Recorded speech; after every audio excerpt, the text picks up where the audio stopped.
तो जिनको जो भी मॉक टेस्ट 14 में डाउट है आप चैट में लिखिए, ट्राई करते हैं।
पहला भी डाउट है।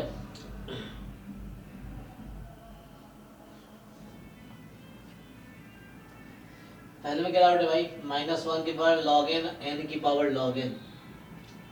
तो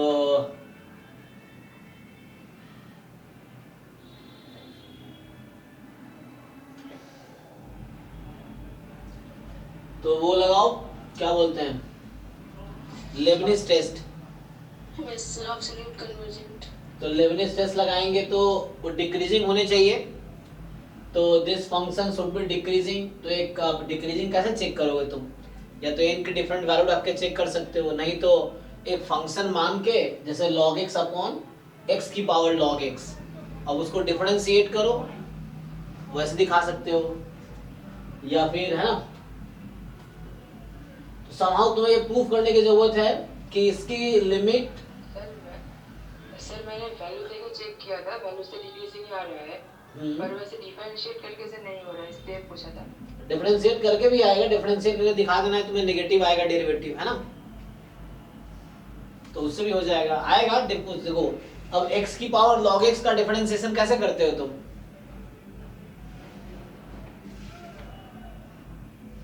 x की पावर log x का डेरिवेटिव कैसे होता है?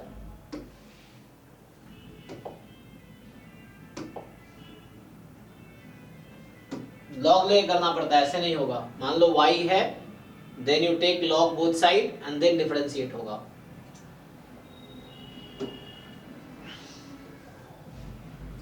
तो लिमिट 0 पे जानी चाहिए, तो लिमिट जाने के लिए वही एल हॉस्पिटल लगाना पड़ेगा फिर तुम्हें। ये बस कैलकुलेशन है इसमें कि log n है ना, ln n, n की पावर ln n।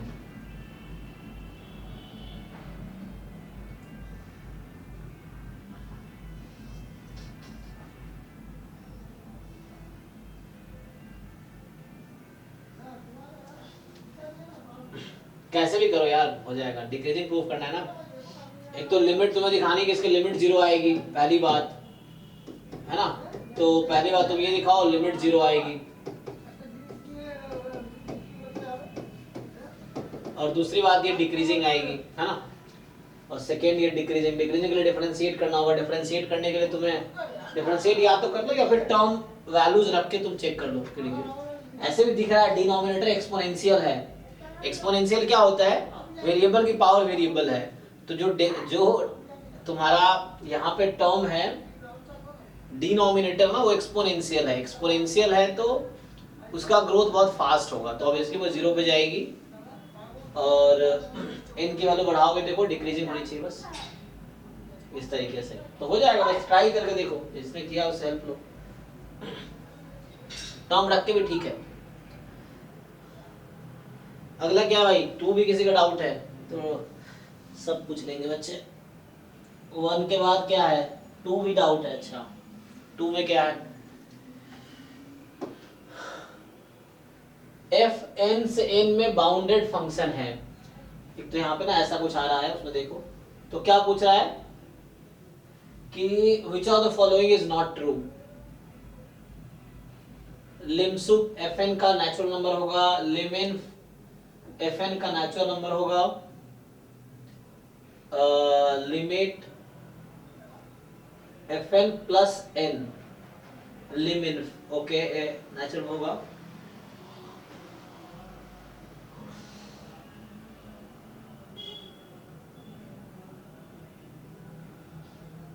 तो डी नंबर में not equal to natural number तो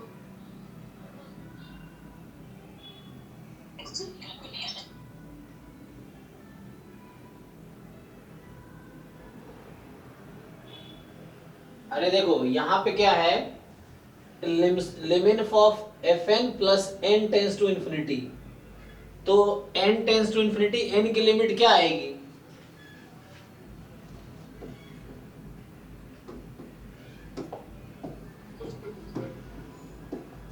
लिमिट एन, लिमिट है कोई बात नहीं, लिम inf of F N plus lim inf of n, C D तो एक ही ऑप्शन है ना, बस उसमें बिलोंग्स टू, यहाँ डज नॉट बिलोंग टू है। अब ये तो चलो मान लो ये आ भी गया नेचुरल नंबर, क्योंकि ये नेचुरल नंबर से नेचुरल नंबर फंक्शन है, तो एफ एक्स का रेंज नेचुरल नंबर है, तो जो छोटा वाला है वो नेचुरल नंबर ही आएगा, ठीक है। ये वैल्यू कितनी आएगी, n tends to infinity, n की लिमिट कितनी आएगी? इंफिनिटी आ जाएगी इसकी। हाँ, इंफिनिटी नेचुरल नंबर है नहीं, तो इसलिए तो ये डी ऑप्शन सही कह रहा है, मतलब हमें नॉट ट्रू चुनना है ना। एफ एन जो है फंक्शन नेचुरल नंबर से नेचुरल नंबर में है, तो एफ एन नेचुरल, लिम सुप लिमिट सब नेचुरल होगा, ठीक है। तो नेचुरल नेचुरल नेचुरल ये है ना, डी वाला कह रहा है नेचुरल नहीं है, तो सही कह रहा है, क्योंकि इंफिनिटी आ गया तो नेचुरल नहीं है, तो ये सी वाला गलत कह रहा है इसका मतलब, तो सी नॉट ट्रू चुनना था। आगे क्या है भाई, 7-11, तो सेवेंथ नंबर भी है। रुको सेवेंथ क्या कह रहा है कि x1 x2 xn random sample है। अच्छा, इसमें आंसर में मिस्टेक है क्या, देखते हैं रुको। सो x1 x2 xn जो है यूनिफॉर्म थीटा 5 थीटा है, ओके। तो यहाँ से जो ईच xi होगा वो थीटा से 5 थीटा में होगा, जब इसका theta less than first order statistics, यहाँ आएगा 5 theta more than equal to nth order statistics, so theta more than equal to nth order statistics upon 5, so theta belongs to, ये बन जाएगा, तो theta belongs to nth order statistics upon 5 to x1, ये domain होगा, और likelihood function लिखेंगे तो 1/4 theta की power n and theta belongs to this interval, nth order statistics upon 5 to first order statistics, ठीक है। तो यहाँ से क्या आएगा, अब ये फंक्शन डिक्रीजिंग है क्योंकि डिनोमिनेटर में थीटा है ना, थीटा जितना इंक्रीज करेंगे फंक्शन की वैल्यू घटेगी, तो ये फंक्शन डिक्रीजिंग है, तो डिक्रीजिंग फंक्शन में हाईएस्ट वैल्यू कहाँ मिलेगी, इस एंड पॉइंट पे, तो nth ऑर्डर स्टैटिस्टिक्स अपॉन 5 इसका mle होगा, तो ये डी mle होगा, ठीक है। इसमें है ना, इसका आंसर डी होगा, nth order statistics upon 5, okay. Next, तो थर्ड भी था किसी का, थर्ड में क्या है भाई, ए बी 2x2 मैट्रिक्स है। अरे तो तुम ये सब क्वेश्चन में क्या डाउट है, किसका डाउट है, ये तुम्हारा डाउट नहीं सर? नहीं सर, मेरा नहीं है। किसने कोई थर्ड कोई पूछा है? नहीं है ना सर, थर्ड नंबर मेरा ही है। हाँ, आपका ये बताइए इसमें क्या डाउट है, इसमें आपका क्वेश्चन सॉल्व करने के लिए, जैसे अभी एक थ्योरम का स्टेटमेंट है, तो इसको प्रूव थोड़ी करना है, तो आप अपनी मर्जी से कोई भी एक मैट्रिक्स 2x2 का बना लो, ए बी बना लो और चेक कर लो क्या है। हाँ, तो चेक किए थे सर। क्या चेक किए थे? ए नंबर क्यों नहीं सही है सर, ए नंबर तो सही हो सकता है ना। सही हो जाएगा, चलो ए मैं मान लेता हूँ, मैं कोई भी मैट्रिक्स लेता हूँ अपनी मर्जी से, तुम एग्जांपल लेके चेक करो ना, ऐसे जरूरी थोड़ी है तुक्का थोड़ी लगाने हैं, तुम एग्जांपल तो अच्छा मान लो 1 1 1 1 ले लिया मैंने, चलो एग्जांपल के लिए, बी ले लिया 0 0 0 0, चलो बताओ, तो ए का डिटरमिनेंट क्या है यहाँ से, अच्छा तो 0 आ जाए, तो वो तो इक्वल ही आ जाएगा, तो मुझे ऐसा लेना है कि नॉन जीरो आए, रुको, तो यहाँ से तो हमें क्या करना है, कुछ ऐसा एग्जांपल लेना होगा जिससे आसान हो ना कैलकुलेशन, तो तो डिस्कार्ड करते जाएंगे ना, कुछ बना लो ठीक है, कुछ भी बना के डिस्कार्ड कर सकते हो ऑप्शन, और नहीं तो क्योंकि ऐसा कोई फॉर्मूला नहीं है डायरेक्टली इसका, तो यहाँ पे 2x2 मैट्रिक्स है, which the following is true.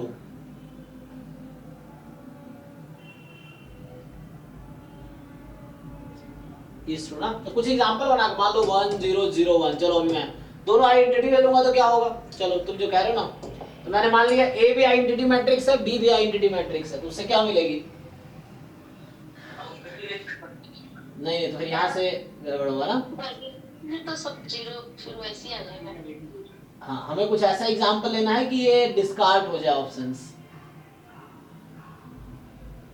हाँ तो मैं वही बोल रहा हूँ, देखो एक मिनट, जैसे अगर मैं ए आइडेंटिटी लेता हूँ और बी भी आइडेंटिटी लेता हूँ, अभी समझो जरा, तो इससे क्या क्या ऑप्शन चेक करते हैं, तो ए ऑप्शन जो है वो तुम्हारा आ जाएगा 2i का डिटर्मिनेंट और -0 का डिटर्मिनेंट, तो ए तुम्हें लगेगा ट्रू है, लेकिन देखो एग्जांपल ट्रू नहीं बताएगा, ऐसा नहीं कि जल्दीबाजी में ट्रू कर दिए, हम गलत ऑप्शन ढूंढ रहे हैं, तो इसके हिसाब से ऐसा मिल रहा है, बी आ जाएगा, यहाँ आ जाएगा 0 और यहाँ आ जाएगा 2i का डिटर्मिनेंट, तो बी गलत हो जाएगा। सी ऑप्शन जो है, सी तो है ना, यहाँ 2i है यहाँ 0 है, तो कितना आ जाएगा 2i का डिटर्मिनेंट 4 टाइम डिटर्मिनेंट a। अच्छा एक मिनट मैंने चेक नहीं किया ना, रुको रुको, यहाँ से लेफ्ट साइड क्या बनेगी, डिटर्मिनेंट ऑफ 2i जो कि इक्वल आ जाएगा 4 टाइम डिटर्मिनेंट ऑफ i के, और राइट साइड क्या है इसका डिटर्मिनेंट टाइप, ओ एक मिनट, पहला ऑप्शन भी गलत है, देखो इक्वल, तो पहला भी फॉल्स हो गया इससे, ठीक है ना, देखो मैंने क्या किया, ए बी दोनों का आइडेंटिटी मैट्रिक्स रख दी, तो यहाँ 2i का डिटर्मिनेंट का फॉर्मूला होता है 4 टाइम डिटर्मिनेंट i, और यहाँ पुट करोगे तो 2 टाइम डिटर्मिनेंट i आएगा, तो गलत हो गया, पहला भी गलत हो गया, दूसरा तो गलत हो ही गया, तीसरा ट्रू आएगा, चौथा चौथा भी गलत आ जाएगा, देखो सारे आउट हो गए। तो तुम्हें क्यों लग रहा था फर्स्ट सही है, तुक्का लगाने के लिए, तुम एग्जांपल बनाओ ना, मान लो ये सबसे आसान ले लिया मैंने, दोनों आइडेंटिटी मैट्रिक्स ले ली, तो बाकी तीन ऑप्शन आउट हो गया, सी सही हो गया, चेक करके देखो, लेफ्ट साइड निकालो राइट साइड निकालो, देखो जो आउट हो रहा है वो आउट, एक एग्जांपल काफी है गलत कहने के लिए, तो हो गया। ओके अगला क्या है 7th के बाद, 11th में क्या है कि ए कोई n क्रॉस n की मैट्रिक्स, रुको रुको, ए कोई n क्रॉस n की मैट्रिक्स है, set of all it's non zero eigen value has exactly r element, अच्छा मतलब n क्रॉस n मैट्रिक्स है, लेकिन ऑप्शन से ए होगा ना, नहीं सर एग्जांपल से ये तो ट्रू आ रहा है, लेकिन थ्योरेटिकली कैसे सोच सकते हो वो समझ नहीं आ रहा। अच्छा तो बोल रहा है ए कोई n क्रॉस n की मैट्रिक्स है जिसमें जो नॉन जीरो आइगन वैल्यू है एग्जैक्टली r एलिमेंट है, मतलब बाकी रिपीट कर रहा होगा ना, नॉन जीरो आइगन वैल्यू जो है, set of all non zero eigen value है exactly r element, non zero eigen value जो है वो एग्जैक्टली r है, तो which of the following is true, तो rank of a equal to r ऐसा लिखा है ना यहाँ पे, इसमें ऐसा दिख रहा है, अगर r 0 है तो rank a less than n-1 होगा, तो मतलब r 0 है एग्जैक्टली r, मतलब सारे आइगन वैल्यू 0 है, ऐसा बोल रहा है, non all set of all non zero eigen value है एग्जैक्टली r एलिमेंट, r 0 का मतलब क्या है, इंपॉर्टेंट मैट्रिक्स है, हाँ एक भी नॉन जीरो नहीं है, मतलब सारे आइगन वैल्यू 0 हैं इसका, ओके तो सारे आइगन वैल्यू 0 है, तो रैंक क्या होगा इसका, n-1 भी हो सकता है, हो सकता है, यस सर 2 आया 3 क्रॉस लिखा इंपॉर्टेंट मैट्रिक्स, हाँ तो वैसा हो सकता है 2 आ जाए, और तीसरा कह रहा है रैंक ए जो है more than equal to r होगा, सो रैंक ए r या r से ज्यादा होगा, और पहले ऑप्शन में क्या, यहाँ ऐसा दिख रहा है आपके, उसमें क्या दिख रहा है, rank A equal to r होगा ना यहाँ पे, और यहाँ क्या दिखा है rank A more then r, तो a square has r distinct non-zero eigen value, a square has r distinct non-zero eigen, कोई जरूरी नहीं है, तो डिस्टिंक्ट बोला इसलिए रॉन्ग हो जाएगा ना, स्क्यू सिमेट्रिक मैट्रिक्स कंसीडर किया तो। Distinct non zero eigen number है ना, तो ए स्क्वायर में r distinct eigen non zero है, तो स्क्यू सिमेट्रिक में क्या होता है कि जीरो या प्योरली इमेजिनरी है ना, तो वो फिर हाँ तो ज्यादा हो जाएगा, वहां पे जीरो आ जाएगा या फिर वो स्क्वायर होके डिस्टिंक्ट बोला ना सर। मतलब इमेजिनरी कैसे होगा? यहाँ पर लिखा हुआ कि set of all it's non zero eigen values, मतलब सारे आइगन वैल्यूज तो नॉन जीरो। अच्छा एक मिनट, शुरू में लिखा था कि ए कोई था, तो मतलब नॉन जीरो का मतलब क्या है, क्योंकि इसने कुछ लिखा था नॉन जीरो रियल नंबर तो लिखा भी नहीं है ना, ए कोई n क्रॉस n है such that set of all its non-zero eigenvalues जो है exactly r element है, तो which of the following is true?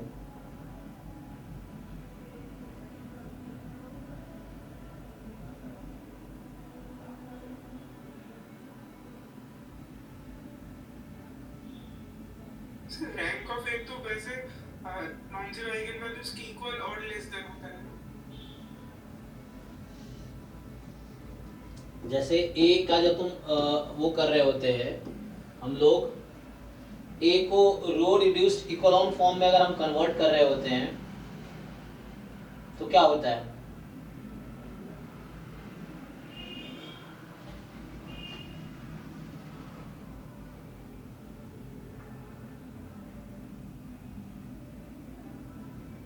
तो ये मैंने बताया था ना बड़े, हाँ ये बनता है आई आर 0 0, रैंक आर है ना, तो ऐसा बनेगा ए जो है इस मैट्रिक्स के इक्विवेलेंट होगा, मतलब अगर तुम चाहो, मतलब अगर ए मैट्रिक्स को यह n क्रॉस n की और उसका तुम रो रिड्यूस्ड इकोलॉन फॉर्म लिखोगे तो इस तरह से बन जाएगा, वो आई आर इस तरह से बन जाएगा।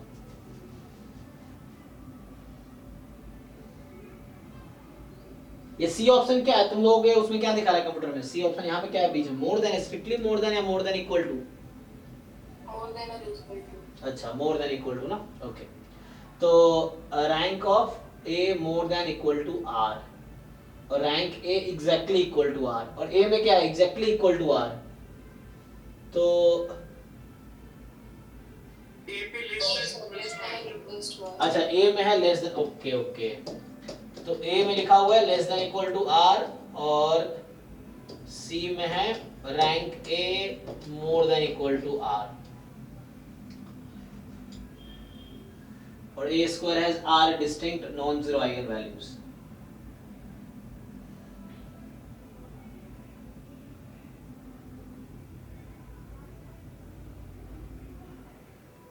चलो तो इसमें एग्जांपल से ही करना पड़ेगा ना, क्योंकि ऐसे थ्योरम डायरेक्टली तो है वैसे समझ नहीं आ रहा, देखते हैं, नहीं तो एग्जांपल से डिस्कार्ड कर लो बाकी ऑप्शन को, ये है तो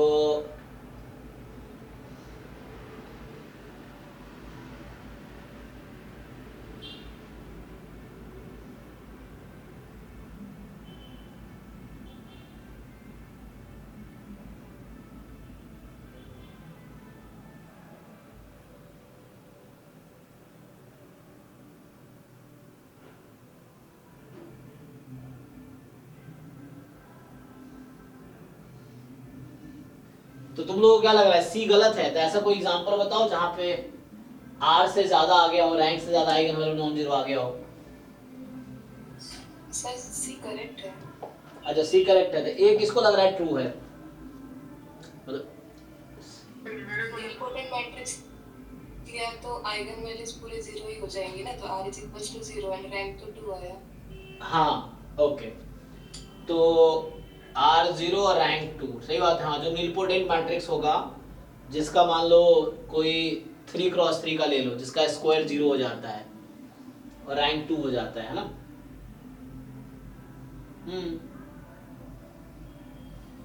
मुझे जस्ट ये थ्योरेटिकली कैसे सोच सकते हैं ये पूछना था। हाँ थ्योरेटिकली ये है एक्चुअली, यहाँ पे तो हमने इक्विवेलेंट किया तो आर आ गया ना।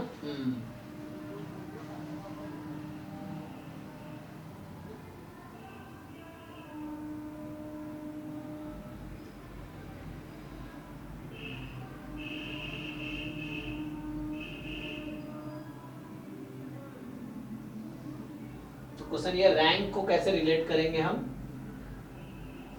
Number of non zero eigen value से, है ना, नॉन जीरो आइगन वैल्यू से। रैंक का रिलेशन डिटर्मिनेंट से है, डायरेक्ट आइगन वैल्यू से है, क्योंकि रैंक हाँ तभी है जब सारे नॉन जीरो हो जाएंगे तो वहां पता चल जाएगा क्या है कि रैंक n हो जाएगा। अगर डायरेक्ट कोई थ्योरम जो रैंक को आइगन वैल्यू से रिलेट करता हो,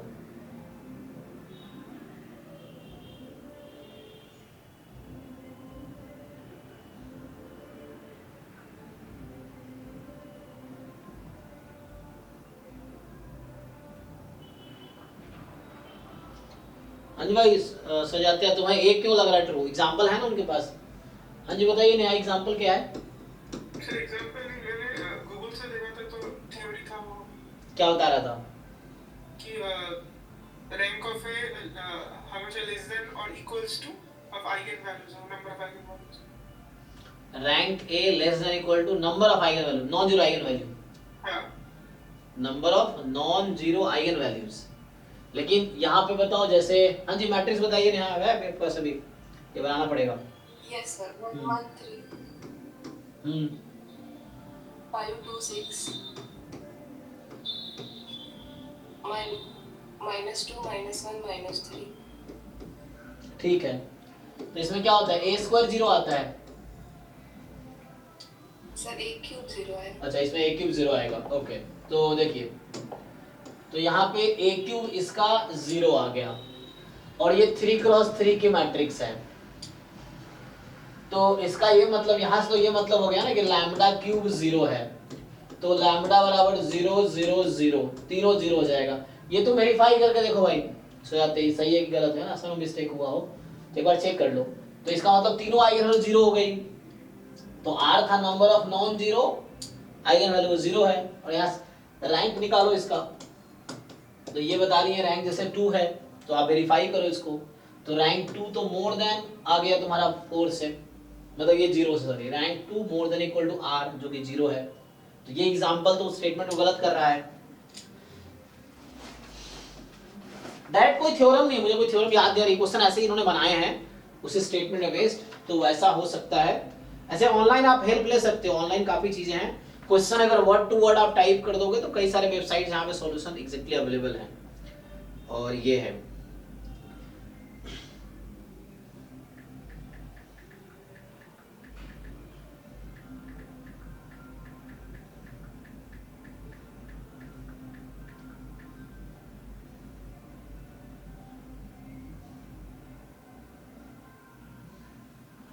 ये रैंक ऑफ एनी, सही रिसर्च के लिए पहुंच गया।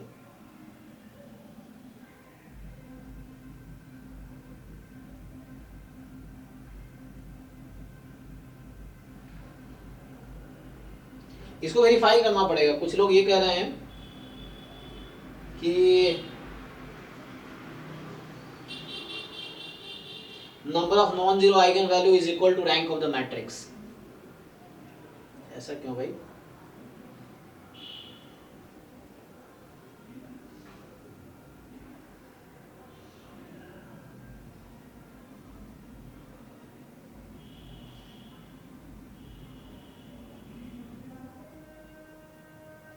ओके जरूरी नहीं है, कुछ लोग गलत भी कर रहे हैं ना, तो this is for a particular कुछ स्पेशल मैट्रिक्स के लिए, हमेशा नहीं होगा।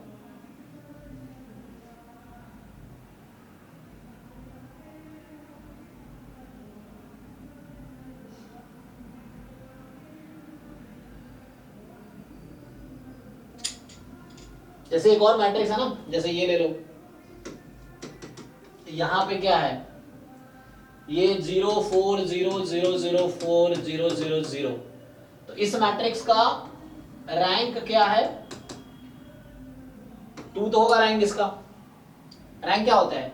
Number of linearly independent column और रोज, इसका रैंक 2 आएगा, और नंबर ऑफ आइगन वैल्यू, सारे आइगन वैल्यू 0 है इसके, तो नॉन जीरो आइगन वैल्यू 0 है, ठीक था? तो rank more than equal to R होगा, तो सही बात है, फैक्ट, ठीक है ना? तो ऐसा कोई डायरेक्ट जनरल थ्योरम नहीं है रिलेट कर पाए, इस एग्जैक्टली नहीं, वो रियल सिमेट्रिक मैट्रिक्स के इक्वल टू होता है। रियल सिमेट्रिक मैट्रिक्स के लिए। लास्ट टेस्ट में ऐसा था कुछ। हाँ वहाँ एक क्वेश्चन मिला था।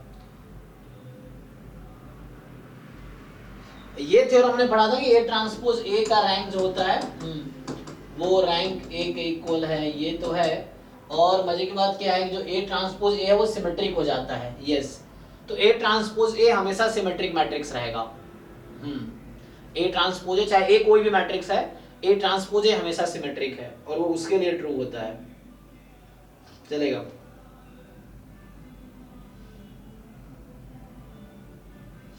ठीक है, आप ऑनलाइन हेल्प ले सकते हो, ऐसे देख सकते हो, वहां मिल जाएगा आंसर्स। तो ठीक है, क्वेश्चन में कोई दिक्कत नहीं है, ठीक है ना। वो जहां आपने पढ़ा होगा गलत पढ़ा होगा। तो जैसे कुछ क्वेश्चन ऐसे हैं, जैसे मतलब ज्यादा लोग ये बता रहा हूँ, डाउट मुझसे पूछने पहले तुम क्वेश्चन अगर वर्ड टू वर्ड गूगल पे टाइप कर दो या जस्ट बोल के ना बता दो, तो तुम्हें बहुत सारे डिफरेंट अप्रोच समझ आ जाएंगे। वहाँ पे लोगों ने सॉल्व कर रखे हैं और वहाँ के बहुत सारे प्रोफेसर लोग होते हैं, इनका सॉल्यूशंस होते हैं डिफरेंट वेबसाइट पे, चाहे स्टैटिक एक्सचेंज हो या कोरा हो या और भी बहुत सारी वेबसाइट्स हैं ना, तो वहाँ पे मिल जाता है। क्वेश्चन 9 जी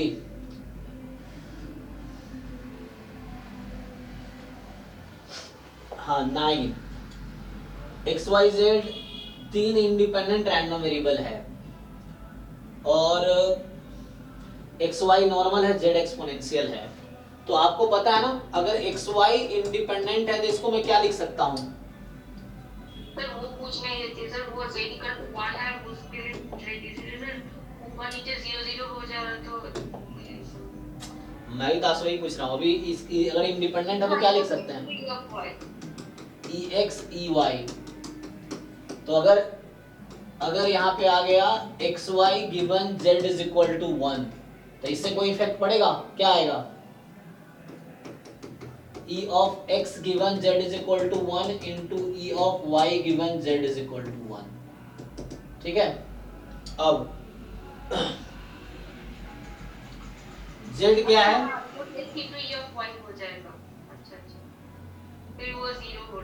अब यहाँ से x का मीन 0 है, y का मीन 0 है, z एक्सपोनेंशियल है।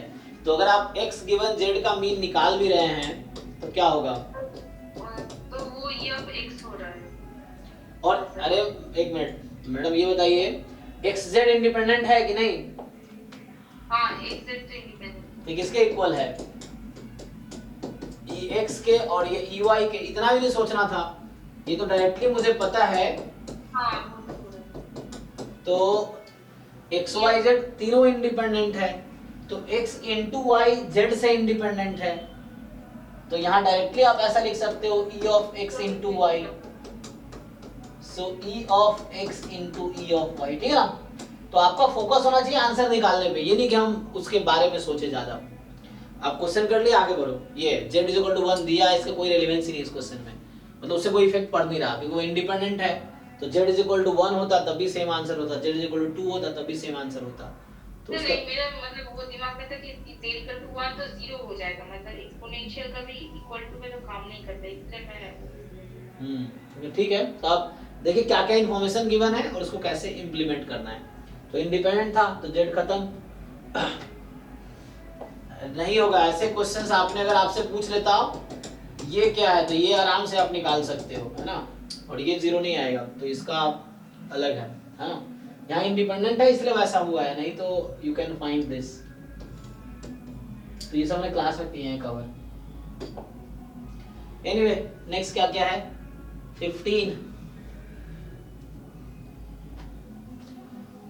कह रहा है कि fx है cos of cos t dt 1 to x, gx है sin of cos x, hx inverse है fx का, तो derivative of g of hx बताइए। ठीक है, इसमें क्या ही है, देखो जब भी आपके पास कोई क्वेश्चन है ना, यू स्टार्ट सॉल्विंग जो पूछा है। चलो मैं सीधा सीधा स्टार्ट करता हूँ। मुझसे पूछा गया है, मुझे पूछा है g ऑफ hx का क्या निकालना है? डेरिवेटिव। चलो इसको डिफरेंशिएट करते हैं, यही करना है मुझे। अब जरा समझो यहाँ पे h क्या था, मतलब ये देख सकते हैं h क्या है, तो h is inverse of f। तो अगर मैं लिखूं इसको कि g h है f इनवर्स x, राइट। ऐसा बोला है एच एक्स इज, क्या क्या इन्फॉर्मेशन गिवन है मुझे, so H is F inverse X और जी एक्स है sine of cos X, no problem. तो मुझे पूछ रहा है कि डेरिवेटिव व्हेन एक्स इज 0, ठीक है। चलो तो पहले आप इसका डेरिवेटिव निकालो। तो आप लोगों को चेन रूल तो सबको पता होगा, चेन रूल। तो ये G dash F inverse X into ये जी का डेरिवेटिव हो गया। अब मुझे क्या करना होगा, derivative of F inverse x. अब इसका भी फॉर्मूला होता है, आप लोगों को याद है, G dash 1 by F dash F inverse X. Fine, किस पॉइंट पे निकालना था, 0 पे, है ना। तो इसमें x को 0 रख दीजिए। तो इसमें आप क्या करो, x को 0 पुट कर दो, x को पुट कर दो 0। जब आप x को 0 पुट करेंगे तो आपका आंसर क्या हो जाएगा, g dash f inverse 0 upon, है ना, अपॉन ही तो है ये, upon f dash f inverse 0। तो सबसे पहले मुझे क्या जरूरत है यहाँ पे, f इनवर्स 0 की। अब ध्यान दो यहाँ पे f इनवर्स 0, तो तुम खुद सोचो x को क्या रखोगे ताकि f 0 हो जाए, बताओ। यहां x को क्या रखोगे ताकि fx की वैल्यू 0 हो जाए।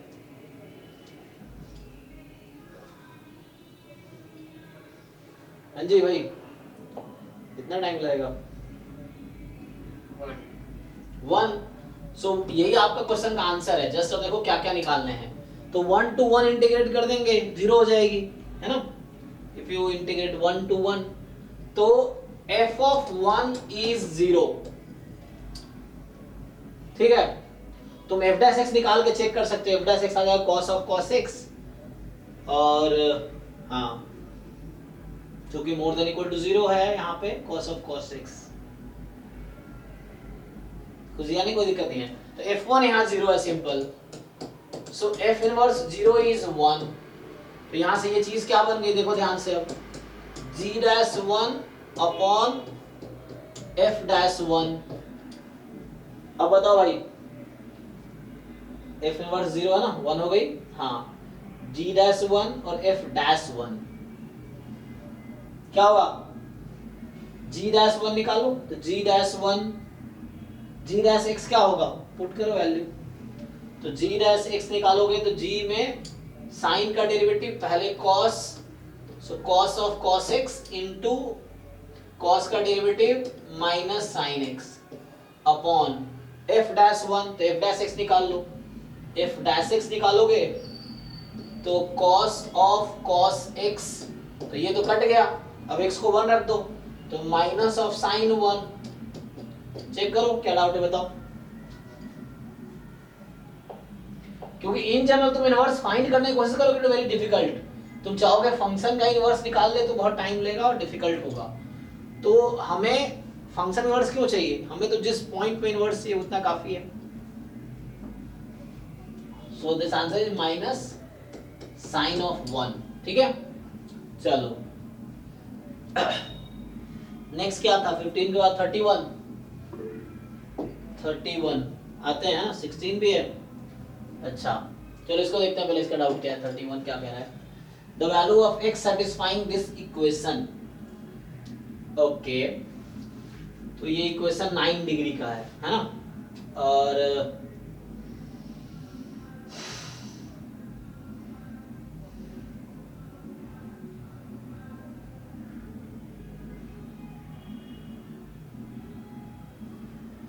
क्या करते हैं, x बराबर दिस,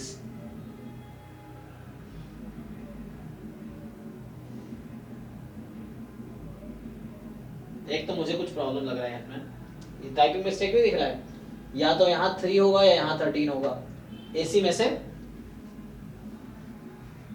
13 या 3 चेक करो बाकी लोग, यही है। तो शायद 13 ही होगा क्योंकि √3 से आंसर नहीं आया, तो मतलब 0 नहीं आ रहा था। हाँ दोनों 13 होगा या दोनों √3 होगा, ये दोनों 13 हो गए हैं। क्योंकि कॉन्जुगेट है ना, ये इसका कॉन्जुगेट है। तो देखो जैसे तुम जानते हो a प्लस आयोटा भी एक रूट है, तो उसी तरीके से a माइनस आयोटा भी रूट होगा।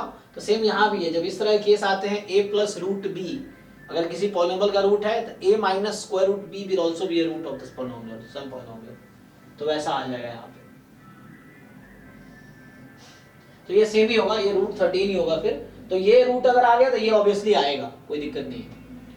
अब यहाँ फैक्टराइजेशन हम ट्राई कर सकते हैं। देखो फैक्टराइजेशन कोशिश करता हूं मैं कि कितने टर्म है टोटल, 1 2 3 4। तो हिट एंड ट्रायल से एक सॉल्यूशन ढूंढ सकते हैं।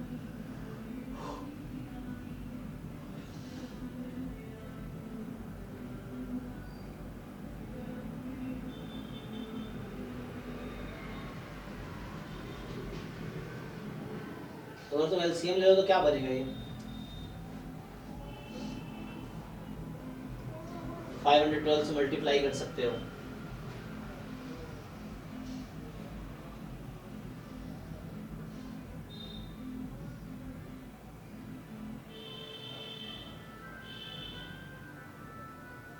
ये पुट करो, पुट करना डिफिकल्ट नहीं है काफी, मतलब टाइम टेकिंग प्रोसेस नहीं है। तो शॉर्टकट क्या हो सकता है?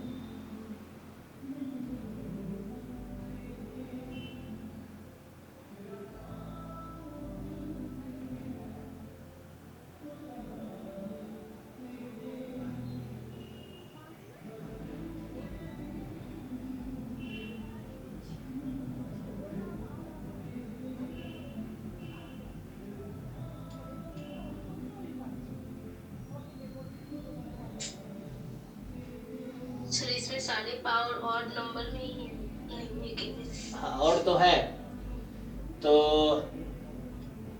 लेकिन वो बीच में माइनस भी तो है, तो डेरिवेटिव करेंगे तो -1 हो जाएगा ना। फिर पूछा है कौन सेटिस्फाई करेगा, तो पुट कर सकते हैं लेकिन टाइम टेकिंग प्रोसेस है। यहाँ से जैसे चेक करना हो तो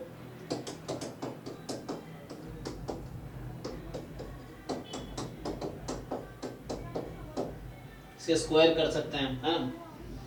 फिर यहाँ से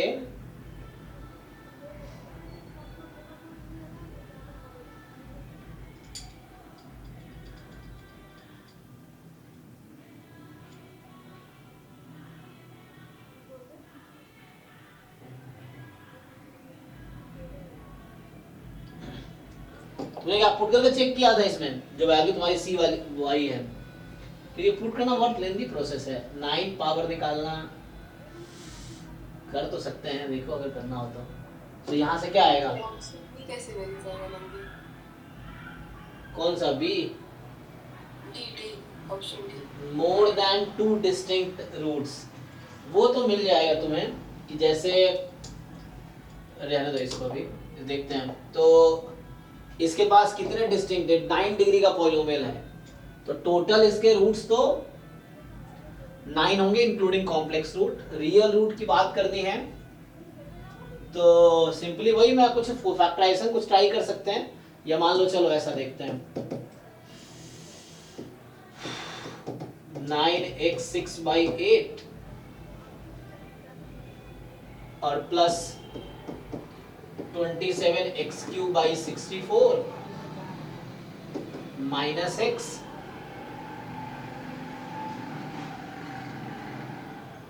प्लस 219/512। तो यहाँ अगर मैं कुछ ट्राई करूं इस तरह से f' तो कितना आ जाएगा, तो उससे कुछ मिल जाएगा, तो ग्राफ का आइडिया लेके मिल जाएगा।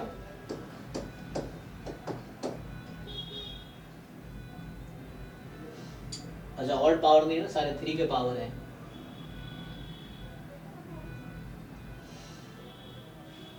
वो तो तुम ऐसे भी चेक कर सकते हो, ये तो बहुत हिट एंड ट्रायल तरीके से भी आ जाएगा कि जैसे आप क्या करते हो इंटरमीडिएट वैल्यू थ्योरम, तो उसमें जैसे मैं x को 0 रख दूं तो एक पॉजिटिव वैल्यू आ गई, x को 1 रख देता हूं तो x को 1 रख के देखो नेगेटिव वैल्यू आ जाएगी, नहीं 1 रखेंगे तो 0 पे पॉजिटिव है, 1 पे तो 1 1 कट जाएगा, पॉजिटिव ही रहेगा।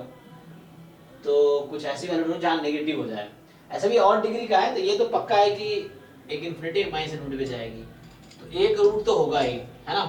इसका ग्राफ और डिग्री का है ना, इन्फिनिटी में इन्फिनिटी होगी, माइनस इन्फिनिटी। अब डिपेंड करता है बीच में कितने रूट्स हैं उसके हिसाब से। तो एक बार तो कट पक्का करेगा, अब दूसरी तीसरी बार के लिए ढूंढना पड़ेगा। सो एक रूट तो होगा और दूसरा रूट अगर इस तरह से हो जाएगा, लेकिन जीरो का रूट तो है नहीं, तो रियल रूट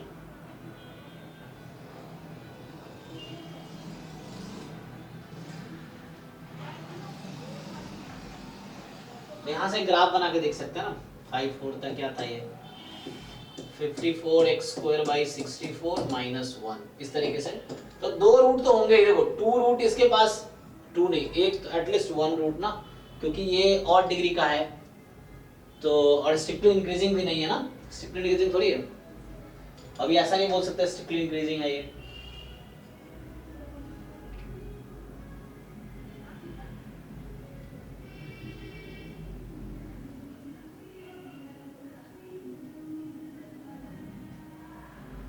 सर इससे तो डी ऑप्शन का बारे में पता चलता है, लेकिन ए और सी ऐसे कोई रूट दिया होगा तो। हाँ वही तो, पुट करना थोड़ा डिफिकल्ट टास्क है। इसमें हम लोग क्या कर सकते हैं, अगर ये x नहीं होता तो थोड़ा आसान भी था, ये जो x नहीं होता तो उसमें हम फिर x³ को t मान के उससे कर देते, कुछ ऐसा बन जाता। अभी ऐसे पुट करना मतलब इसमें उठा के कहीं से दे दिए अलग बात है, लेकिन ऐसे सॉल्व करना थोड़ा मुश्किल है एग्जाम में। ऐसे पुट करना है ना, कैसे पुट करेंगे, पावर 9 निकालना तुम कैलकुलेटर से कर सकते हो ऐसे, लेकिन फिर भी उसमें बहुत टाइम लग जाएगा। कैलकुलेटर तो है, मोर देन 2 रूट यहाँ से दिख जाएगा, क्योंकि ये पॉजिटिव है नहीं और डिग्री है तो एक रूट तो होगा ही, और ये इक्वल टू 0 पुट करोगे f' को तो यहाँ से कुछ सॉल्यूशन मिलेंगे। हाँ तो कुछ वैल्यू पे नेगेटिव, कुछ पे पॉजिटिव हो सकती हैं जहाँ तक लग रहा मुझे। हाँ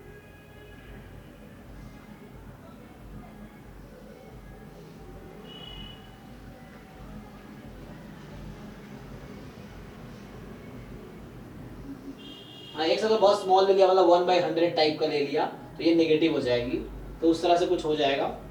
जैसे 0 पे f' नेगेटिव है तो 0 पे डिक्रीजिंग है फंक्शन, वैल्यू पॉजिटिव है फंक्शन की 0 पे, लेकिन फंक्शन डिक्रीजिंग है, तो इसका मतलब है तो ये कुछ इस तरह से होगा, है ना, ऐसा आ रहा होगा। फिर यहाँ पे आके कुछ ऐसा हो सकता है कि इस तरह से है, वो मिल जाएगा वैल्यू, कुछ लार्ज वैल्यू लोगे।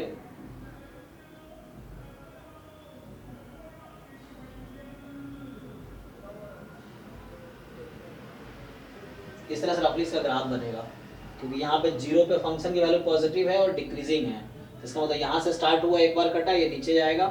अब कोई एक वैल्यू मिल जाए जहाँ नेगेटिव हो जाए वैल्यू, तो हो जाएगा उसमें, कोएफिशिएंट लेस देन 1 ही है सब में।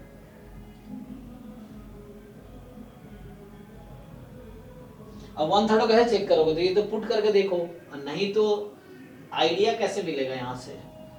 अगर 512 से मैं मल्टीप्लाई कर दूं तो क्या हो जाएगा, जैसे 512x9 प्लस फिर यहाँ से वो मल्टीप्लाई करना पड़ेगा 9 इंटू, है ना, 512 को कैंसिल करोगे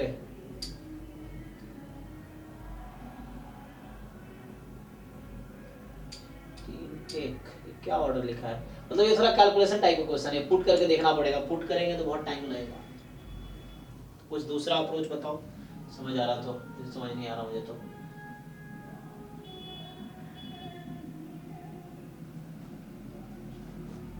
कि फैक्टराइज भी कर सकते हो, फैक्टराइज करने के लिए एक रूट तो चाहिए।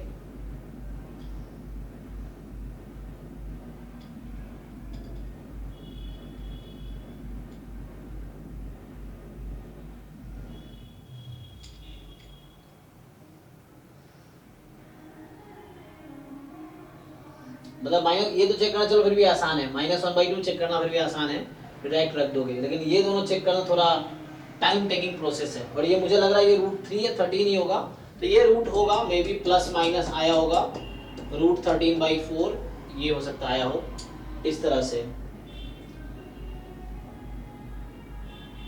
ये पुट करना पड़ेगा, इस तरह क्वेश्चन एग्जाम में भी छोड़ देंगे, क्योंकि टाइम लगेगा काफी इसमें, अगर पुट करेंगे तो काफी टाइम लगेगा इसमें। और ये आइडिया लगा सकते हैं कि क्या है,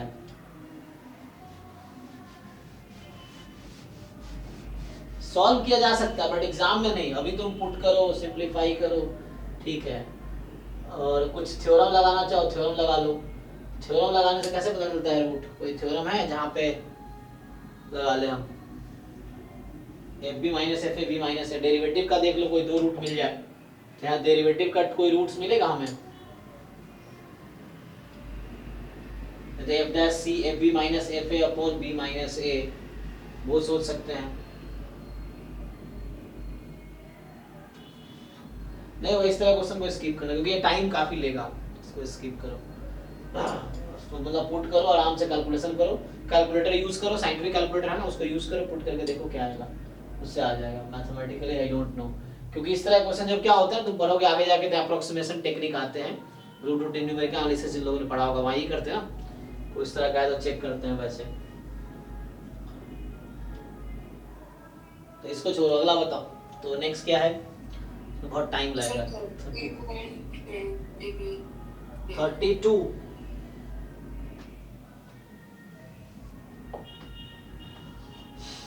अगर मॉड a लेस देन 1 है तो log 1 plus a cos x upon cos x pi F A है, तो कौन सा ऑप्शन ट्रू है? तो क्या दिक्कत है? a के रेस्पेक्ट में डिफरेंशिएट कर दो इसको। तो कुछ अच्छा 1 3 13, हाँ an कोई सीक्वेंस है रियल नंबर का, सो कौन सा स्टेटमेंट ट्रू है?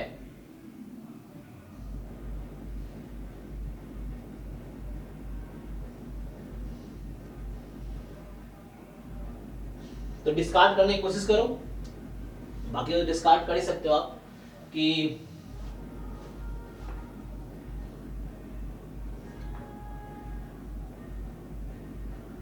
ठीक है ना, डिस्कार्ड करो। इसमें जैसे मान लो यहीं पे है, इसमें तो a 1/n ले लो या n ले लो, यहाँ पे कोई भी सीक्वेंस होगा ना, सीक्वेंस कंसीडर किया तो सारे ऑप्शन डिस्कार्ड हो गए। अच्छा सी वाला भी डिस्कार्ड हो गया।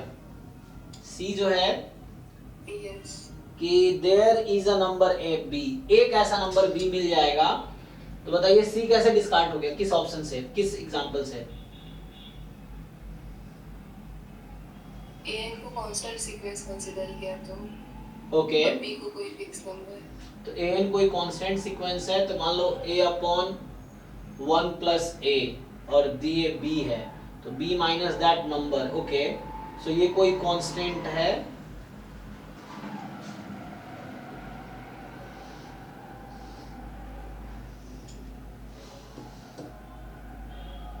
तो वहां से तो ये आ जाएगा। अच्छा आप ये कहना चाह रहे हैं कि b अपॉन 1 प्लस a, तो यहाँ से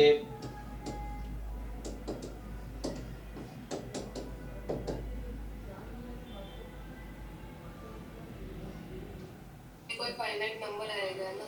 हाँ, तो उसमें क्या होना चाहिए? डिक्रीजिंग होने चाहिए and okay, so that should be decreasing and limit 0, limit 0 पे तो जाएगी नहीं।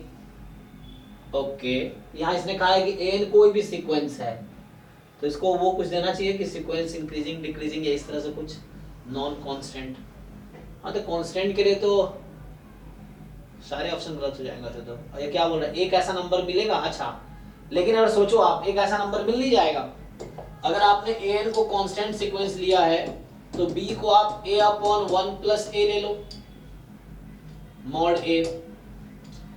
हमें इसने क्वेश्चन में ये कहा है ना कि एक ऐसा b मिल जाएगा ताकि कन्वर्ज कर जाए, तो मुझे एक b मिल गया तो इनफ है ना।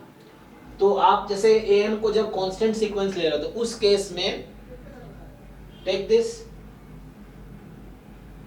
होगा, हो जाएगा, क्योंकि तो वे 0 हो जाएगी। तो आप कोई भी सीक्वेंस ले लो, उसके केस में क्या करो, उसको बस लिमिट ले लो उसकी। आप क्या करो, you just take the limit, है ना, तो हो जाएगा। तो इसके लिए ये हो जाएगा क्योंकि हमें b चुनना है, we have to choose the b, so b is this, for that is convergent. कुछ और लोगे तो उसके हिसाब से b मिल जाएगा मुझे। सर इसके हिसाब से तो डी ऑप्शन ट्रू हो जाएगा। अच्छा, डी कह रहा है एक ऐसा नंबर b है और एक सब सीक्वेंस an के होगा, तो यहाँ सीक्वेंस नहीं सब सीक्वेंस की बात कर रहा है। ओके, तो लेकिन जरूर यहाँ पर दिक्कत पता है क्या है ये तो इन्होंने कांस्टेंट सीक्वेंस लिया। अब यहाँ आपको ध्यान रखना है, यहाँ सीक्वेंस है और यहाँ सब सीक्वेंस है। तो सोचिए, आप मान लो यहाँ पर ले रहे हो -1 की पावर n अपॉन, सपोज देखो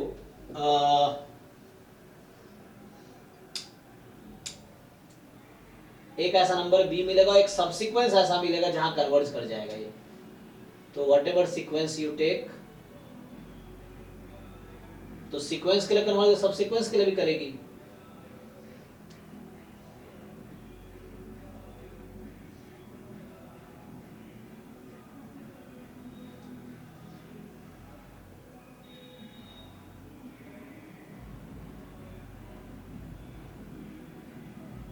इसको डिफरेंशिएट करना पड़ेगा कि सीक्वेंस सबसीक्वेंस में क्या डिफरेंस आएगा। सर बाय थ्योरम अगर सीक्वेंस कन्वर्ट्स करेगा तो ऑल सब सीक्वेंस कन्वर्ट्स करेगा। हाँ, लेकिन यहाँ इसने कहा नहीं कि सीक्वेंस कन्वर्ट करेगा, तो सीक्वेंस तो कुछ भी हो सकता है ना।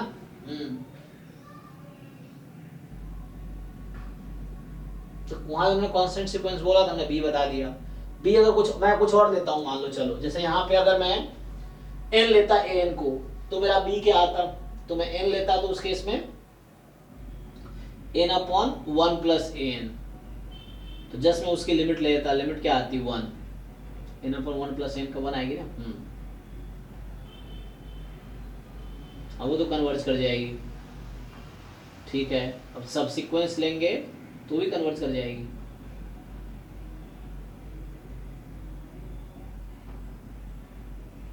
देखो, अगर आप सीक्वेंस कन्वर्जेंट ले रहे हो तो सब सीक्वेंस सारी कन्वर्ज करेगी, सेम लिमिट होगी। लेकिन अगर सीक्वेंस कन्वर्जेंट नहीं है तो उसके सबसे अलग अलग सब सीक्वेंसेस मिल सकते हैं, और उसके सब सीक्वेंसेस, लेकिन देयर एग्जिस्ट की बात कर रहा है।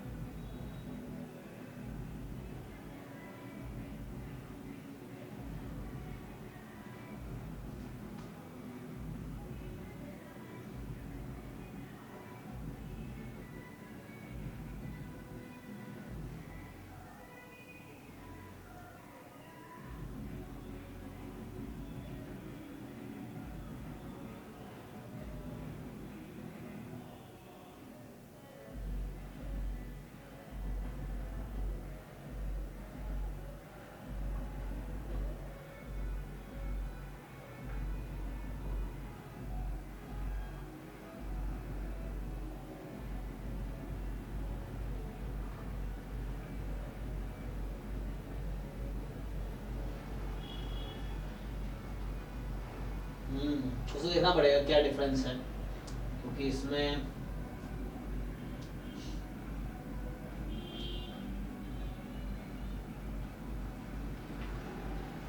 मतलब दी गलत दिखाने को मुझे दिखाना पड़ेगा कि मैं एक ऐसा सीक्वेंस लूं जिसका कोई भी सब सीक्वेंस के लिए कन्वर्ज नहीं करेगा।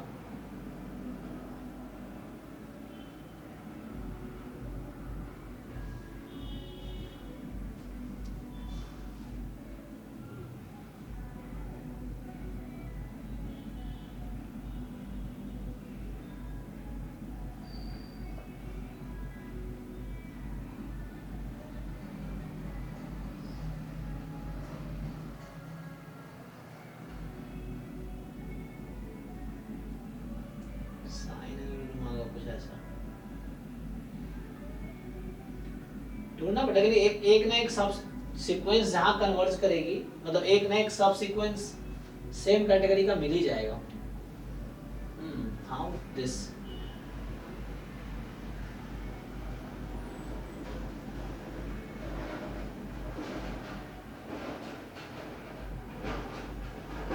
मतलब सही में अगर C ट्रू है तो D भी मेरा तो ट्रू हो जाना चाहिए, क्योंकि यहाँ पे an, और नहीं तो उसका एग्जांपल ढूंढना पड़ेगा मुझे कि ऐसा कौन सा सब सीक्वेंस है कि ये कन्वर्ज कर रहा हो बट ये कन्वर्ज ना कर रहा हो ना। ऐसा एग्जांपल ढूंढना पड़ेगा जहां ये वाली कन्वर्ज करे बट ये कन्वर्ज ना करे।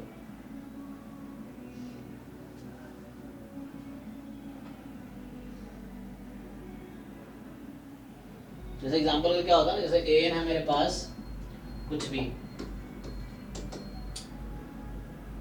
कोई डाइवर्जेंट ले लेता हूँ मैं जिसके दो सब मान लो ऐसे ही है, तो इसे -1 की पावर n ही है।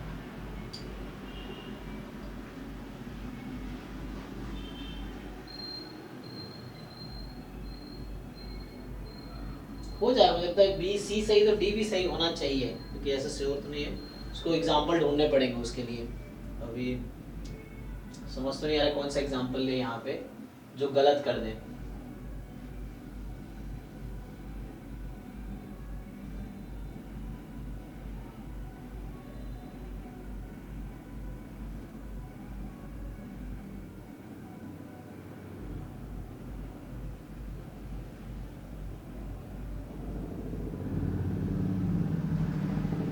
ठीक है सर, ढूंढना पड़ेगा मुझे लग रहा है, तो अदरवाइज सी डी दोनों सही हो जाएगा उस केस में। अगर एग्जांपल नहीं मिला तो मुझे एग्जांपल ढूंढना पड़ेगा, अगर गलत है तो इसने बनाया उसको देखना पड़ेगा, उसको ट्राई करना पड़ेगा मुझे।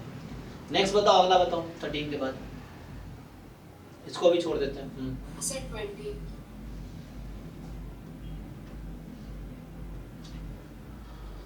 20 20 कह रहा है कि ओके e की power x minus theta 1 plus e की power x minus theta, x real number है। ओके तो based on the observation x with above PDF UMP test of size alpha या a है ना, वो अल्फा एक्चुअली, तो क्या होगा?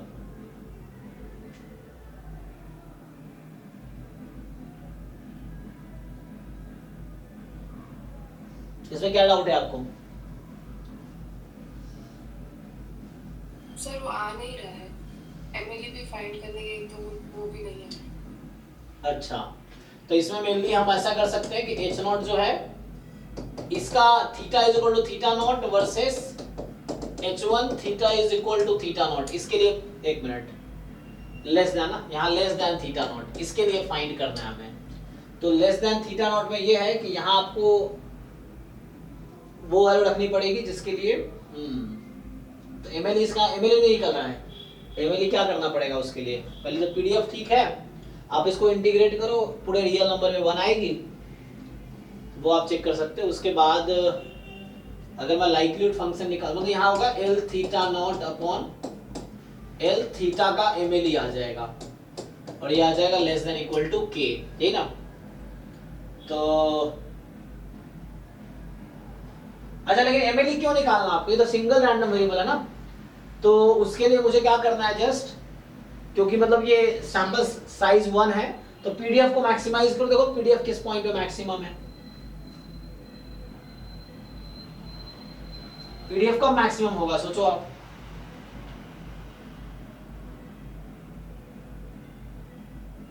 हाँ, ये आप जस्ट पीडीएफ को मैक्सिमाइज कर लो तो वही एमएलई आ जाएगा। तो यहाँ से जो fx है मेरे पास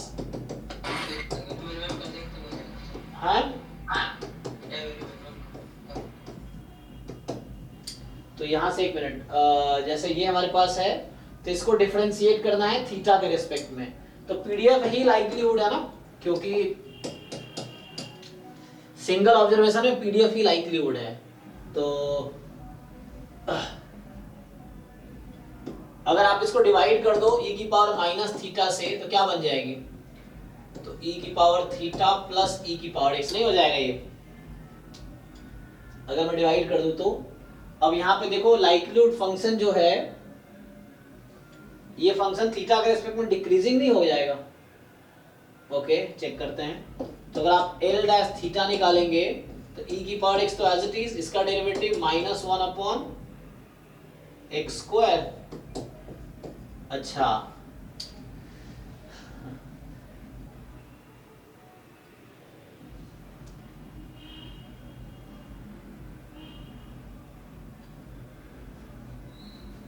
ये 1/x का डेरिवेटिव कितना होता है? -1 अपॉन x स्क्वायर ना, एंड इनटू में इसका डेरिवेटिव थीटा के रिस्पेक्ट में, तो e की पावर थीटा ही रहेगी, यही ना। देखिए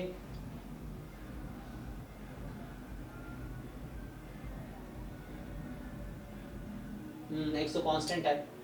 अच्छा, इसको अगर 0 पुट करेंगे तो यहाँ से थीटा की वैल्यू क्या आएगी बताइए आप लोग?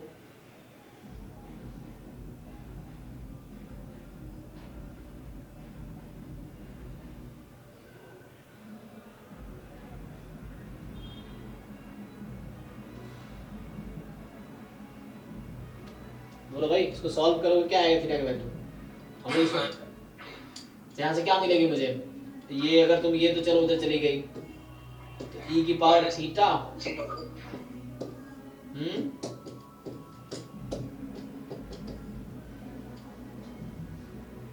ये तो पॉजिटिव नंबर, यहाँ से कोई इफेक्ट पड़ेगा, थीटा बराबर 0 आ जाएगा, कोई दिक्कत नहीं है। सो थीटा का 0 रख देंगे। तो आपने लॉग क्यों नहीं लिया? लॉग ले सकते हो आप, कोई दिक्कत नहीं है। हमें थीटा निकालना है, तो यहाँ से थीटा बराबर 0 आ गया, ठीक है ना? तो इसका मतलब है थीटा को जब 0 रखेंगे तो ये पीडीएफ मैक्सिमम होगा। चेक कीजिए आप लोग, है ना? क्योंकि जब थीटा को आप 0 से ज्यादा लेंगे तो e raised to theta तो 1 हो जाएगा ना सर? ओ सॉरी, अच्छा e की पावर थीटा 0 कब होगी? एक मिनट, हाँ सर, e की पावर थीटा 0 आया ना यहाँ से। थीटा क्या आएगी? Minus infinity. अच्छा माइनस इनसे क्या आएगा? तो एग्जिस्ट ही नहीं किया यहाँ पे। ओके हाँ, क्योंकि यहाँ से तो अच्छा वैसे अगर हम ट्राई करें तो यहाँ से क्या आता? मेरे को एग्जिस्ट थीटा का मेरे एग्जिस्ट ही नहीं कर रहा है। तो based on one observation the UMP test जो होगा, क्या कर रहे हैं ये लोग? तो यहाँ से मतलब ये हो गया, अगर हम ऐसे भी देखें L theta naught upon M L तो एग्जिस्ट ही नहीं कर रहा है, तो थीटा का एम एल क्या लेंगे हम, या लाइक उसकी वैल्यू। तो अच्छा एक तो क्वेश्चन भी गलत टाइप का, ये क्या theta less than equal to यहाँ लेस देन, एकदम दो, एक तो मुझे लगा पीडीएफ में प्रॉब्लम है, दूसरा यहाँ भी प्रॉब्लम है। ये मोर देन इक्वल टू ही होना चाहिए था। तो वो मोर देन ग्रेटर देन होगा तब जाके h1 होता, मतलब वो तो सेम ही होता है h1 हाँ, क्योंकि h0 और h1 दोनों हमेशा डिसजॉइंट होते हैं, कुछ भी कॉमन नहीं रहेगा, वो एक दूसरे का कॉम्प्लीमेंट रहता है जनरली। तो ये क्वेश्चन में ही गलती है, तो यहाँ भी गलती है और यहाँ भी मुझे लग रहा प्रॉब्लम है कुछ। या तो यहाँ x मोर देन थीटा हो, तो x मोर देन थीटा होगा तो उसके हिसाब से कुछ आएगा। तो यहाँ पे क्योंकि आप इसको इंटीग्रेट करके देखिए 0 से इन्फिनिटी में, ये मुझे लगता है 1 भी नहीं देगा आपको।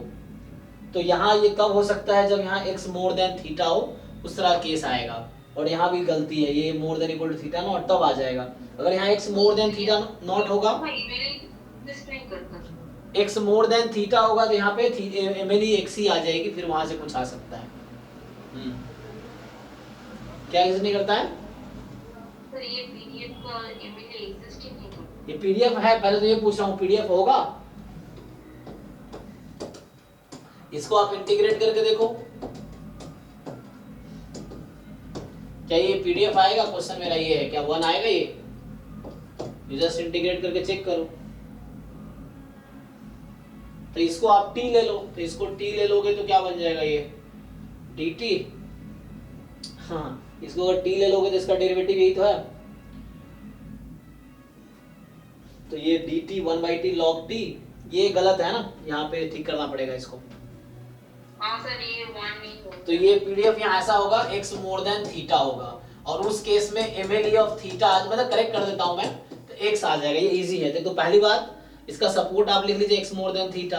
और दूसरी चीज यहाँ पे ये है theta more than equal to theta naught and then versus theta less than theta naught होगा। तो उस केस में, या अगर यही है तो यहाँ फिर मोर देन होगा, कोई एक चेंज करना पड़ेगा इसमें से। तो उसके तो एमएलई आ गया ना, फिर तो आ जाएगा L theta naught upon L x. ठीक है, डिपेंड करता है क्या है, तो उसके हिसाब से लेस देन इक्वल टू 1 हो जाएगा, एंड उसके हिसाब से आपको देखना पड़ेगा कि क्या है।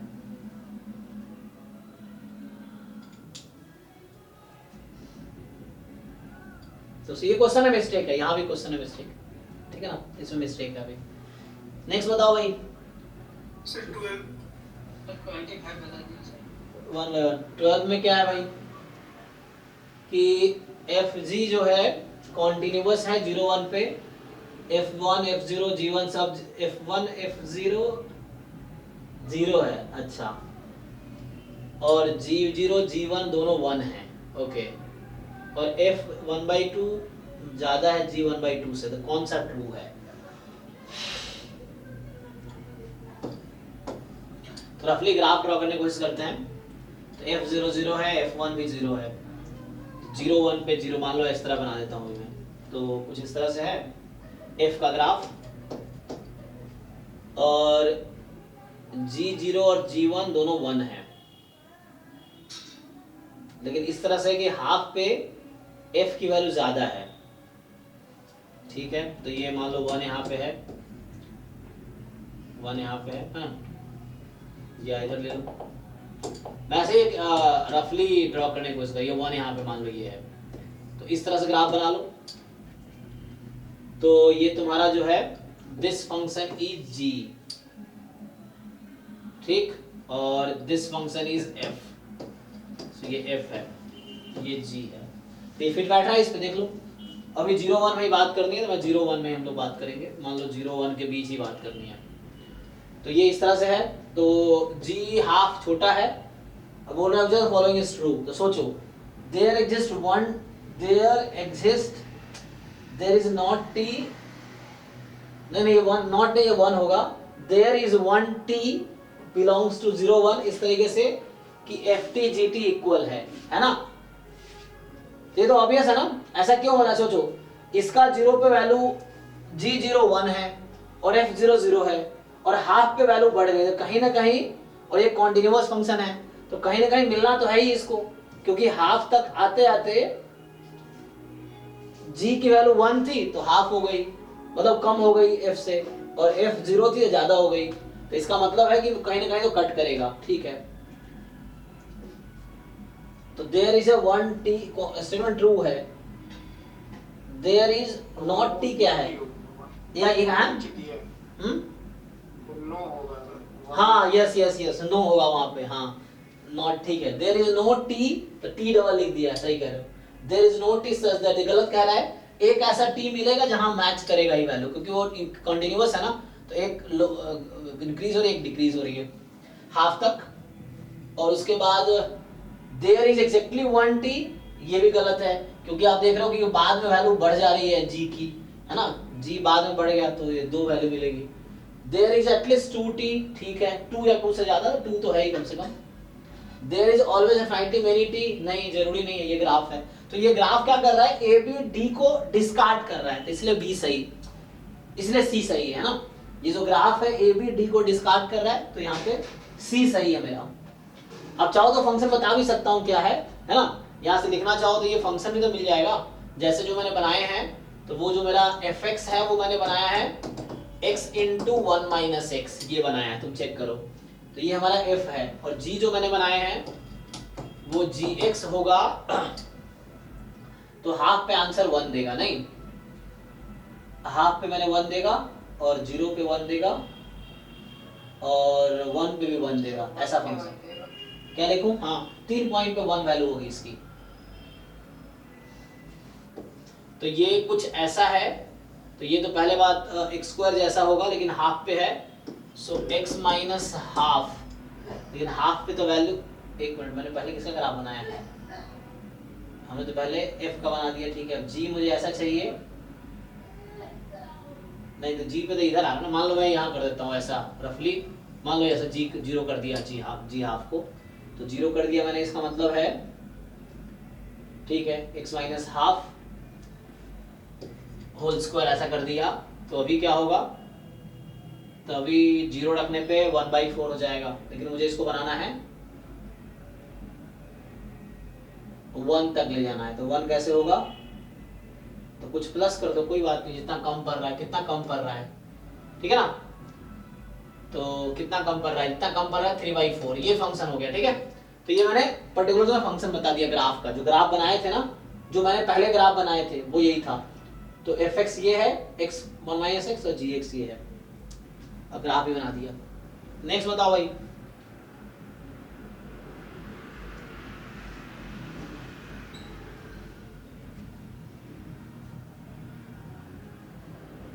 किसी का डाउट है? क्वेश्चन 19 x यूनिफॉर्म है 0-100 पे, y ग्रेटेस्ट इंटीजर फंक्शन है, तो कौन सा ट्रू है, इसमें क्या डाउट है, तो सिंपल सा क्वेश्चन है, बताओ क्या डाउट है इसमें, लेस देन और इक्वल टू है सर, कहाँ लेस देन इक्वल टू है, तो स्मॉलेस्ट है देखिए, लिखा हुआ है। अरे तो y denote the greatest integer function, smaller than और इक्वल टू, बात वही है। ये y जो है actually greatest integer function less than equal to, यही है ग्रेटेस्ट इंटीजर फंक्शन है। और सर ये है, अच्छा सर तो फिर कर लूंगी सर, मैंने कुछ अलग ही सोचा। हाँ जी, नेक्स्ट बताइए। सर 25।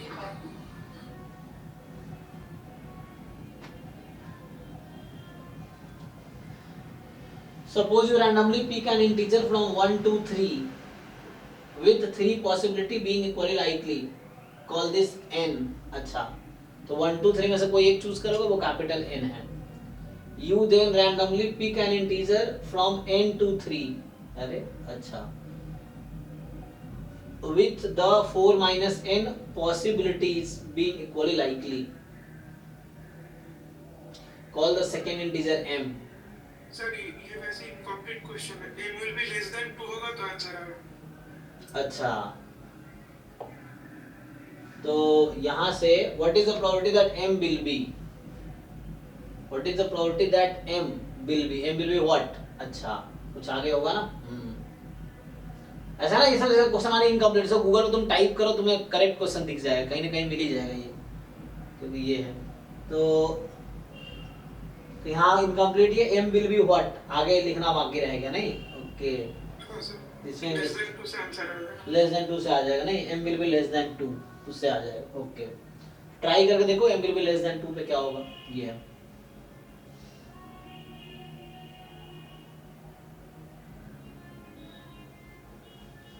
ठीक है। तो सर 30 30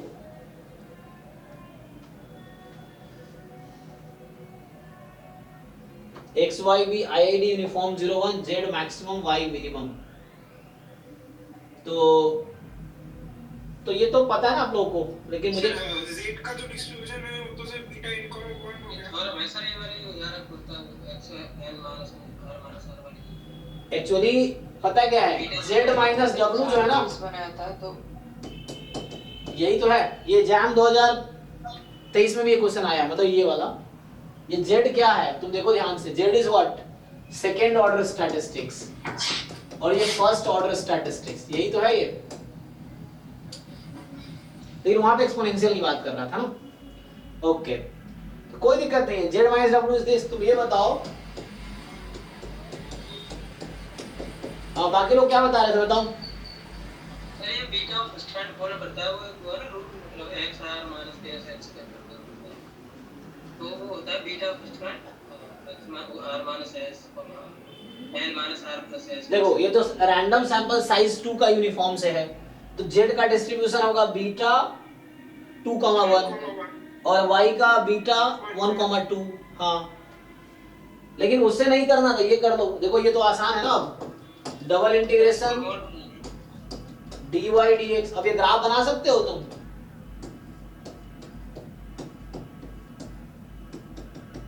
ये तुम्हारा सपोर्ट है। अब इसमें इसका ग्राफ बनाओ, इसका ग्राफ क्या होगा, तो पहले इनइक्वालिटी इक्वालिटी रख लो, x minus Y is equal to half. तो x minus Y equal to half का मतलब क्या, तो y को 0 रखो, x हाफ हो जाएगी। y 0 मतलब x हाफ, यहां से पास करेगा, और x 0 तो y माइनस हाफ। तो यहाँ x को मैं 1 रखूंगा तो क्या होगा, x को हाफ रखने पे y 0 हो गया, और x को 1 रखने पे ये है ना, तो x को 1 और 1/2। ये ग्राफ है। अब तुम ये टेस्ट करो कि ये जो रीजन है, अभी ये लाइन क्या बनाया है, मॉड हमने बनाया है मॉड x माइनस वाई, तो x minus Y equal to half बनाया मैंने। और दूसरा ग्राफ देखो, यहाँ ब्रेक कर दो, मॉड को ब्रेक करना आता है ना, कॉम्प्लीमेंट ले लो तो आसान लगेगा तुम्हें। ये है इसका ग्राफ, देखो। तो अभी जो ये रीजन है, this region is this one and this one. अच्छा, इंटीग्रेट करने की जरूरत भी नहीं है, अब एरिया से आ जाएगा ना। बताओ, इस ट्रायंगल का एरिया बताओ, ये जो छोटा सा ट्रायंगल दिख रहा है, दोनों का एरिया कितना है मिला के ऐड करके, 1/8 तो ये half into base into height, तो 1/4 अपॉन 1/4। जो आ गया आंसर।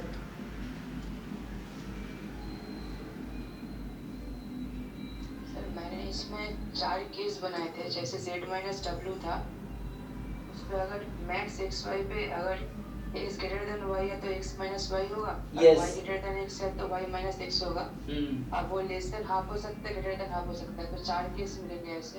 यस उससे भी हो जाएगा, 1/4 होगा। उससे भी आ जाएगा। हाँ कई सारे अप्रोच हैं, दिस इज वन अप्रोच। अब ये मैंने सोचा sir second order statistics minus first order statistics 1/2 कैसे हो गया ये? मतलब सर यहाँ पे लिखा ना mod x minus y greater than 1/2। ये तो लिखा है ना, ये तो यही लिखा हुआ है।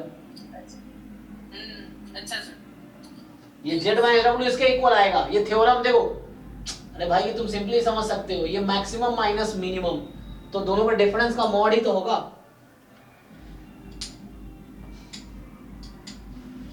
मैंने दोनों सैंपल दिया हुआ है इसलिए ये किया आपने, तो सैंपल दे दो तो उसमें फिर वो करते हैं हम डिस्ट्रीब्यूशन लगाते हैं, फिर उसका डिस्ट्रीब्यूशन में बीटा n का 1 and बीटा 1 का 1 होगा।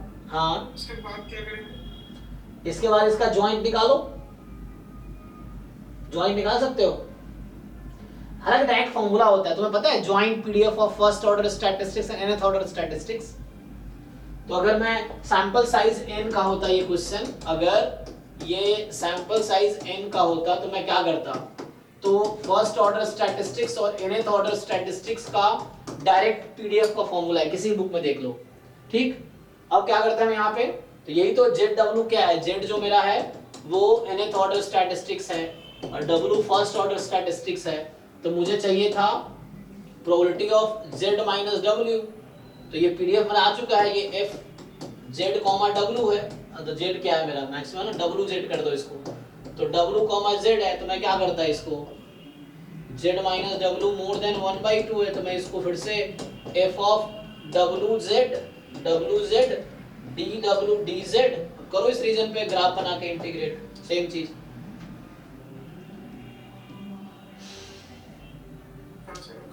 तो इसको जॉइंट पीडीएफ उससे आएगा, फिर जॉइंट पीडीएफ से इंटीग्रेट होगा, ऐसे कर सकते हैं। सर ये अगर x order n minus x order r ऐसे की कोई डायरेक्ट फार्मूला है? हाँ मतलब उसका निकाल सकते हो, थ्योरम है, आई थिंक थ्योरम है, nth order statistics minus first order से डायरेक्ट फार्मूला भी है। क्या आता है इसका डिस्ट्रीब्यूशन भाई, कुछ बीटा उटा में ही आता है, x ऐसा आता है बीटा n-1 ऐसा कुछ आएगा शायद, और आगे देख लो n-1 प्लस 1 ऐसा आ जाएगा, आई थिंक ये 1 आ जाएगा, ये आ जाएगा कुछ। ये डिफरेंस इसका आ जाता है, इसका डिफरेंस आ जाता है।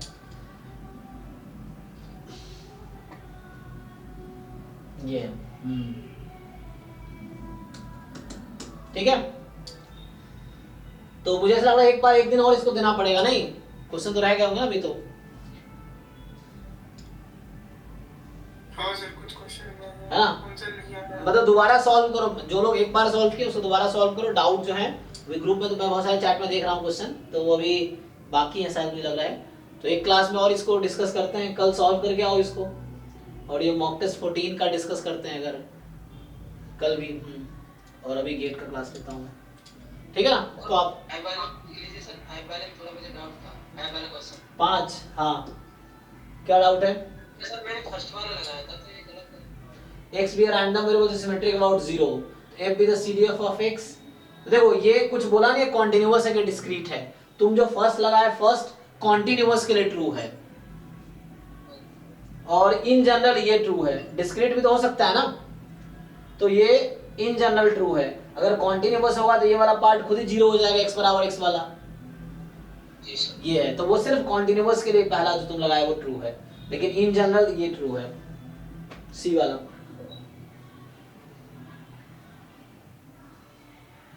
मतलब थ्योरम बेस्ड क्वेश्चन है हालांकि,